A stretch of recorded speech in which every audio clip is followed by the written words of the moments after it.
नमस्कार, विमर्श विथ विशालमध्ये आपल्या सर्वांचं स्वागत करतो. फ्रस्ट्रेशनचं दुसरं नाव म्हणजे अमित ठाकरे.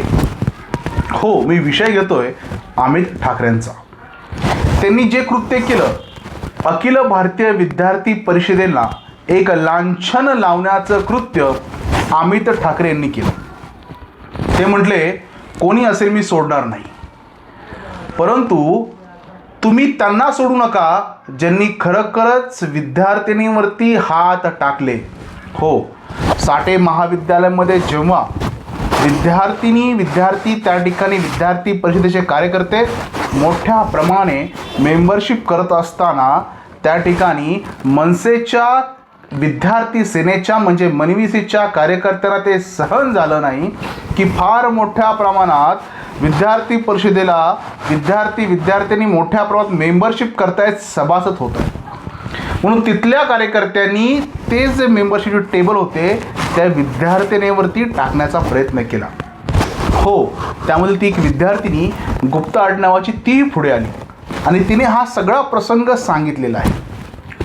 पण मला वाटतं काय माहिती आहे का, की राजकारणामध्ये ओळख जरी आपल्या आई वडिलांमुळे मिळाली असेल, परंतु टिकवण्यासाठी कर्तृत्व लागतं, तेही जेन्युइनली लागतं. आणि मी जेन्युइनली हा विषय मांडतोय कारण की मला फार वाईट वाटलं.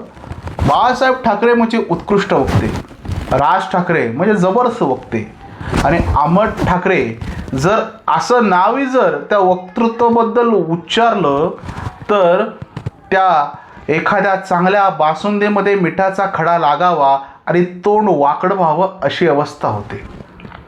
राज ठाकरे असतील, बाळासाहेब ठाकरे असतील, त्यांच्यावर नितांत आदर आहे.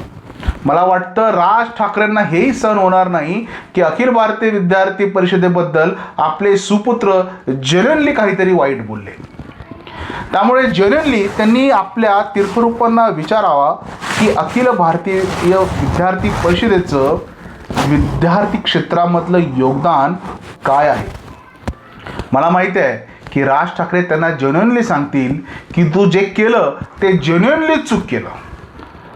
जे काही चाललंय, मनविसे यांनी 35 वर्षाच्या विद्यार्थ्याला विद्यार्थी नेता मानावं, काही अडचण नाही, त्यांची संघटना आहे, घरगुती संघटना आहे, परंतु अखिल भारतीय विद्यार्थी परिषदेची मेंबरशिप ड्राईव्ह ही दरवर्षी होते, दरवर्षी सभासद होतात. आणि ते बरं का, सगळे सभासद होणारे विद्यार्थिनी जेन्युइनली असतात. जेन्युइनली त्यामध्ये दाढी वाढवलेला कोणी नसतो. जेन्युइनली जे 40 पार झाले, 2 पोरं आहेत आणि त्यांची पोरं शाळेत जातात, असेही जेन्युइनली सभासद नसतात. हे जेन्युइनली बोलतो बरं का. आणि सर्वात महत्त्वाचं म्हणजे सर्व पदाधिकारी जेन्युइनली हे विद्यार्थी.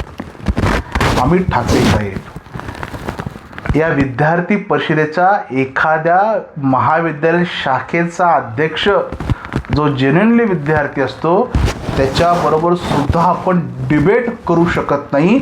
हे वाक्य मी जेन्युइनली सांगतोय.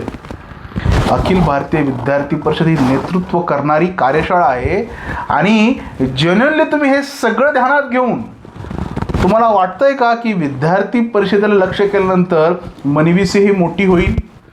जर असे असेल तर भाविसे, ज्याला भारतीय विद्यार्थी सेनेला जाऊन जेन्युइनली विचारा की भारतीय विद्यार्थी सेनेने जेन्युइनली असे प्रयत्न केले होते, पण त्यांचा जेन्युइनली सुपडा साफ झाला. आज भारतीय विद्यार्थी सेनेचं नावही जेन्युइनली कोण घेत नाही. त्यामुळे मी हा जेन्युइनली व्हिडिओ केलेला आहे की अशा प्रकारचं मी सोडणार नाही, मी करणार नाही. राज ठाकरेंना शोभतो तो त्यांचा अधिकार आहे, नो डाऊट, पण आपल्या त्या बोलण्यात वजन पडत नाही. ते आपल्याला तसं ते जेन्युइनली शोभत नाही. मला वाटतं की भाषणाचे क्लास करायचे असेल ना, आमच्या एका शहर मंत्र्याकडे जावा तुम्ही, म्हणजे मुंबईच्या कुठल्याही शहर मंत्र्याकडे जावा किंवा कुठल्याही शहर मंत्र्याकडे तुम्ही जेन्युइनली जावा. आम्ही प्रामाणिकपणे जेन्युइनली म्हणतो, तो तुम्हाला जेन्युइनली भाषण करायला शिकवेल. हरकत नाही.